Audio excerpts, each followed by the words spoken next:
PM Modi ने इसके संकेत देते हुए लोगों को तैयार रहने के लिए कह दिया है।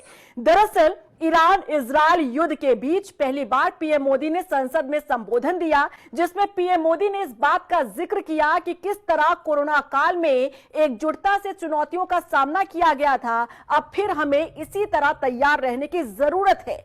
यानी कि सरकार ने भी हाथ खड़े कर दिए कि स्थिति उनके कंट्रोल में अब नहीं है। पीएम मोदी ने कहा कि अपनी सीट की पेटी बांध लीजिए और कोरोना काल जैसी चुनौती से निपटने के लिए एक बार फिर सबको एकजुटता के साथ तैयार होने की जरूरत है। यानी कि देश एक बार फिर लॉकडाउन की तरफ बढ़ रहा है। फिर से वही समय लौट कर आ रहा है जब कोरोना काल में प्रवासियों में अफरा तफरी मची थी। अपने राज्य जाने के लिए लोग परेशान होते नजर आए। राशन का भंडारण लोगों ने शुरू कर दिया और कई लोगों को बेरोजगार होना पड़ा था। अब हैरानी की बात यह है कि जो मोदी सरकार अब तक बार बार ये कहती रही कि चिंता करने की कोई बात नहीं है, देश में किसी तरह का कोई संकट नहीं है, न गैस की किल्लत है, न तेल की कमी है, अब वही सरकार संसद में खड़ी होकर लोगों को सीट की पेटी बांधकर तैयार रहने के लिए कहे तो आप समझ सकते हैं कि स्थिति सरकार के हाथ से भी निकलती जा रही है।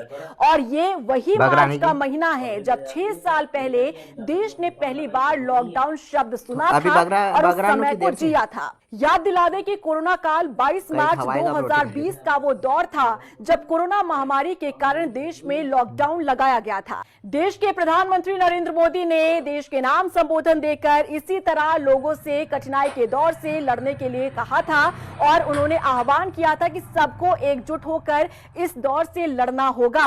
और अब फिर से प्रधानमंत्री मोदी का यह कहना कि संकट की इस घड़ी में अब एकजुटता के साथ आगे बढ़ें और तैयार हो जाएं, तो आप समझ जाइए कि कोरोना काल का वो लॉकडाउन देश एक बार फिर से देखने जा रहा है। क्योंकि आपको बता दें कि जिस तरह से पश्चिमी एशिया में जंग के हालात कम कीमत में दिलाई गई, तेल, गैस, फर्टिलाइजर से जुड़े जहाज भारत तक सुरक्षित पहुंचे और इसके लिए सहयोगियों से संवाद कर रहे हैं। अब प्रधानमंत्री मोदी एक तरफ कह रहे हैं कि हमारे पास भंडारण है, तो दूसरी तरफ ये संकेत दे रहे हैं कि देश किस तरह से संकट की ओर आगे बढ़ रहा है। और आप पीएम मोदी के इस बयान को इस बात से जोड़ सकते हैं कि जब से ईरान इजरायल के बीच यहाँ पर माहौल खराब हुआ है, युद्ध की स्थिति पैदा हुई है, तब से ही भारत में कई तरह के संकट पैदा हो रहे हैं। कई जगहों से ऐसी खबरें सामने आई कि गैस की किल्लत हो रही है। कमर्शियल गैस ना मिलने की वजह से कई होटल और रेस्टोरेंट पर इसका असर पड़ता हुआ नजर आया। कई जगहों पर, कई शहरों में कई रेस्टोरेंट पर ताला लटक गया सिर्फ इसलिए क्योंकि उनके पास कमर्शियल गैस नहीं है।